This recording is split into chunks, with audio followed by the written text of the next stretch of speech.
Suicidality and risk factors. Suicide is the 10th leading cause of death in the United States. Stats from the National Institute of Mental Health.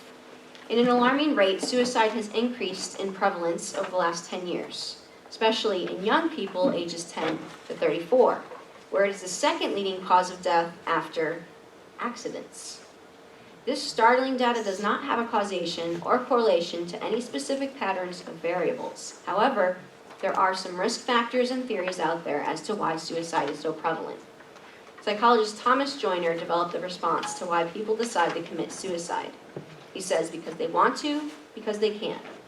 He also illustrates a Venn diagram of suicide theory where the three areas must be true to elevate the probability that someone attempts suicide. Feelings of isolation and loneliness, belief that one is a burden to others, and the capability for suicide. So, mental health professionals, what actions can anyone who knows someone is having suicidal thinking take? Well,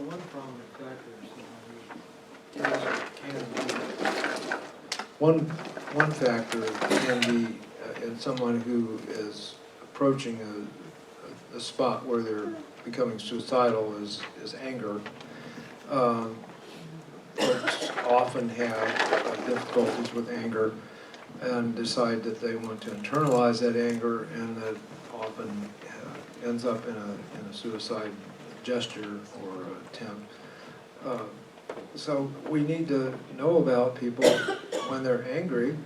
We need to get them to talk about that if we can, and maybe find out what can be done about that.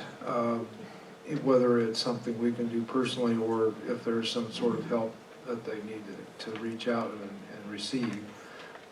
So knowing person in a relationship is crucial, if friendship if possible, and if they're struggling, all of us need to have other people know to some extent what's going on with us, and if what's going on with us isn't necessarily good, it's painful.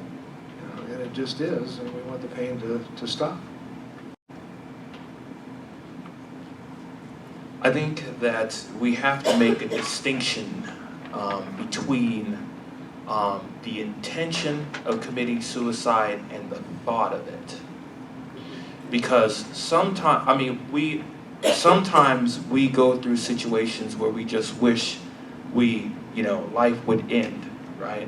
There's always thoughts associated behind it. Just because a thought is there, we shouldn't automatically jump to the intent is there. There's some things that we can assess, like do they have the things available for committing suicide? We can do Likert scale, things like that. But usually, when a person is when I ask if a person tells me that they're suffering from suicidal thoughts, I begin to start to assess. Okay, now how serious this is? Do you have the strength to carry out the plan, and do you have the means to carry out this plan?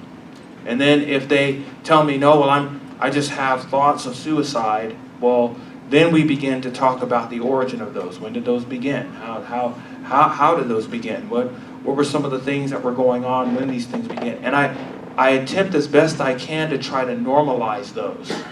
Because all of us, to some extent, have painful memories, painful thoughts, and suicidal thoughts. We just don't carry those out. So I think that there is a distinction that needs to be made between suicidal thinking itself, that you just have thoughts, right, and the intent to carry that out. If there's an intent, then that's a different story. So, with those two distinctions, someone who's thinking about it, what should they do? And versus what should the person who's intending to do it do? Mm-hmm. Well, it depends on the person, and it depends on the situation. Sometimes a person has the intent or suicidal thinking, you said? Yeah. Okay, so somebody might have suicidal thoughts because of the out of balance brain chemistry, maybe increased depression, anger, like you said, high anxiety, physical problems, things like that. Sometimes the problem is external. For instance, high sexual abuse, child abuse, PTSD, things like that. That's external, right? Sometimes it's a long period of possibly health problems and things like that over a long period of time. Person going through chronic illness, things like that, right? So it all depends on, there's no one magic, silver solution or anything else like that. It really depends on the person and the situation that they're involved in. So what's the point of me being, like, when do I get to the point where I'm the family member and I'm feeling concerned for my loved one? When do I make a call to 911 versus when do I like schedule an appointment with their psychiatrist? Well, two things. One, again, when it begins to start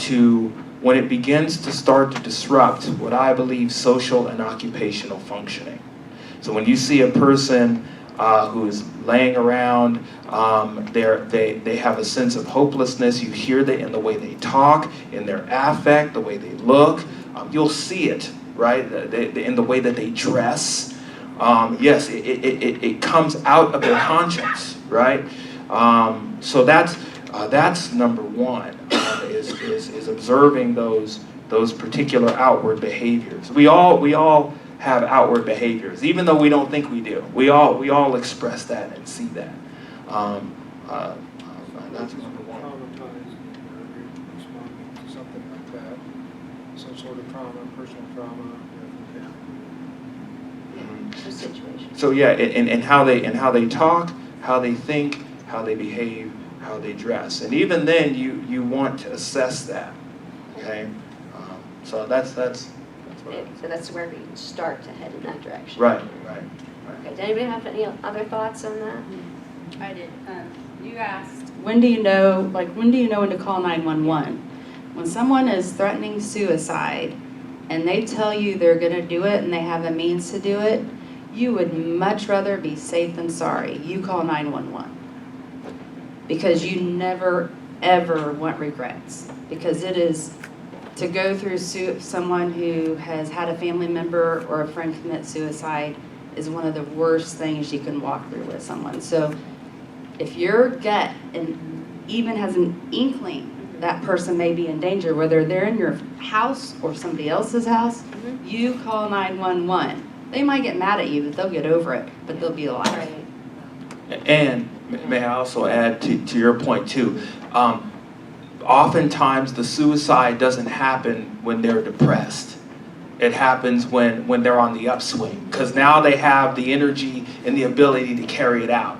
So in fact, they may even be happy and they finally are at peace because they've got it planned. right. My mother-in-law died by suicide, and and I have been suicidal twice in my life. And the one thing I know is don't be afraid to talk about it with them. If ask them, are you suicidal? You may be the least trained and the most uncomfortable, but that question is important. Talking about it will not cause them to do it.